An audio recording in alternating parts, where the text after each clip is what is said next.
La voici, cette réplique géante de l'os d'Ishango, inaugurée ce mercredi sur la place de la Monnaie à Bruxelles par le ministre bruxellois de la Recherche scientifique Benoît Serrex pour encourager la jeune génération à étudier les sciences ou les technologies.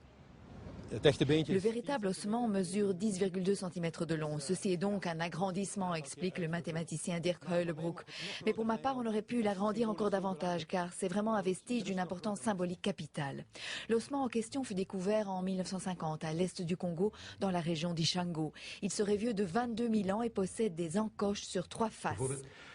Par exemple, sur cette face, il y en a 11, 13, 17 et 19, soit un total de 60. On ne sait pas si ce sont les nombres premiers, mais c'est un beau hasard, explique le docteur Heulebroek. Mais à quoi servait cet ossement? Était-ce un calendrier, un jeu de calcul? L'explication est peut-être plus simple.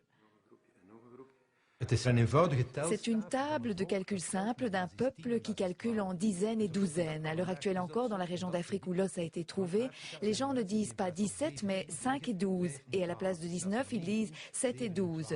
Ils utilisent donc 12 comme base, un peu comme nous qui comptons en douzaines. Autrefois, certaines personnes avaient attribué l'ossement à des extraterrestres. On n'a pas besoin de cet excès de fantaisie. Cela reste une trouvaille mathématique la plus ancienne de l'histoire. C'est la première fois dans l'histoire de l'humanité, il y a 22 000 ans, que quelqu'un a fait une opération logique.